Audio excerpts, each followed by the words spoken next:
네, 내수 시장에서 성공을 거둔 이 국내 주요 기업들이요, 이제는 해외 진출을 준비하고 있다고 합니다. 그런데 예전과는 좀 다른 행보를 보이고 있다고 합니다. 예전에는 이 단순히 인구가 많거나 또 GDP가 높은 이 국가들 위주로 이제 했다면 요즘에는 인구가 적어도 이 시장에서 이 기업의 경쟁력이 있는 시장이라면 맞춤형으로 진출에 나서는 겁니다.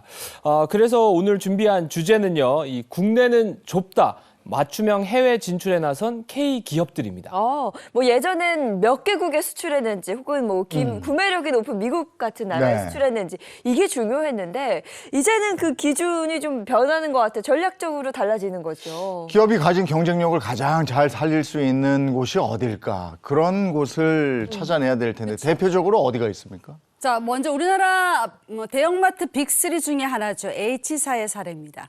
자, H사는요, 그 자체 브랜드 PB를 수출하기 위해서 몽골 시장을 문을 두드렸습니다. 그러니까 몽골의 수도 울란바토르 지역의 14개 매장에서 PB 제품이 판매될 예정인데요.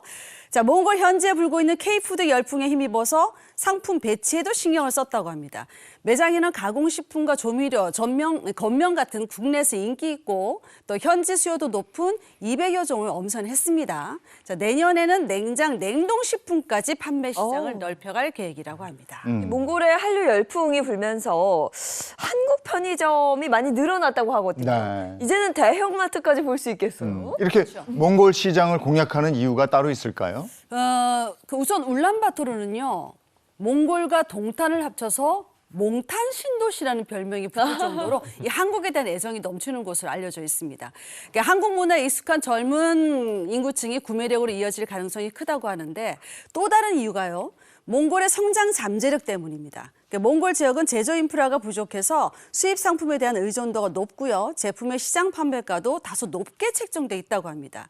그래서 고품질의 상품을 합리적 가격으로 제시하는 한국 PB 상품이 몽골 시장을 공략할 수 있을 거란 그런 분석인데 이처럼 새로운 글로벌 판로로 떠오른 몽골에서 국내 기업이 어떤 성과를 거둘 수 있을지 기대해 주셔도 좋을 것 같습니다. 몽골은 또 유럽과 아시아를 잇는 교차로 이렇게 또 우리가 얘기를 하니까 몽골을 통해서 다른 나라로 뻗어갈 수 있는 교두가 되지 않을까 이런 생각도 하게 되네요. 네, 그리고 또 해외 시장에 진출하려면 이 대형 이벤트를 잘 활용하는 게 도움이 된다고 하더라고요. 네, 그렇습니다. 이 국내 화장품 제조업체인 A사의 사례를 좀 들 수 있을 것 같은데요.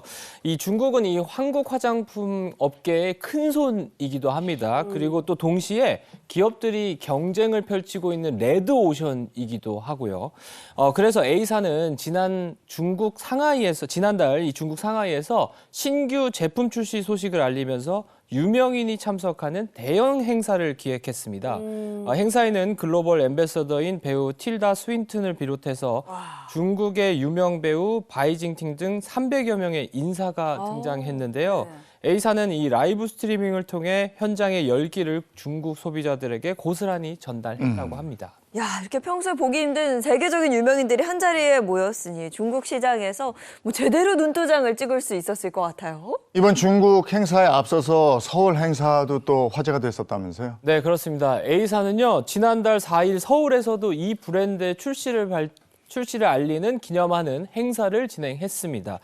이날은 글로벌 앰베서더인 아이돌 그룹 블랙핑크의 멤버 로제 그리고 배우 윤여정 씨가 참석해서 세대를 뛰어넘는 월드스타의 만남이 성사되기도 했습니다. 또 설치미술 작가 이불, 조각가 최우람 등 문화예술계 인사들도 자리를 빛냈는데요. 이처럼 이 뷰티 업계는 소비자들의 이목을 집중시키는 적극적인 행보를 통해서 글로벌 시장에 진출을 나서고 있습니다. 네, K-뷰티 앞으로가 더 기대됩니다.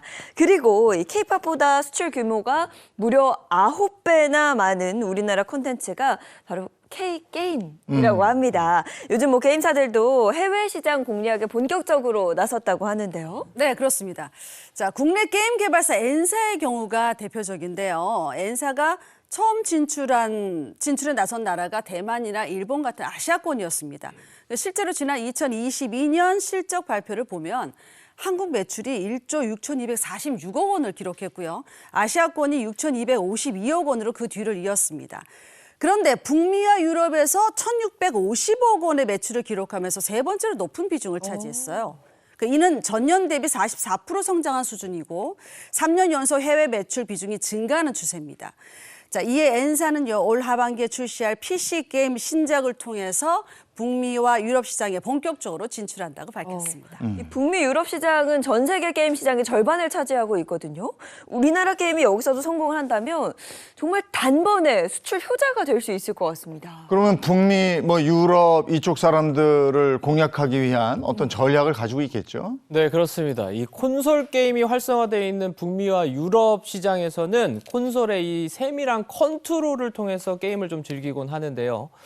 이에 엔사는 이 컨트롤러의 조작감을 확대해서 게임에 대한 몰입감을 높일 수 있도록 적용했다고 합니다. 또한 엔사는 이 다양한 장르의 신작을 통해서 글로벌 시장 공략을 더 빠르게 이어나갈 예정이라고 합니다. 이 아시아권에서 입지를 확인한 국내 게임사들이 이번에는 세계 시장에서 어떤 활약을 펼칠지 지켜보셔도 좋을 것 같습니다. 저게 게임이에요. 판타지 영화예요. 영화 같아요. 야, 대단하네. 자, 세계로 뻗어나가는 우리 기업들의 선방을 그리고 또 분투를 기원합니다.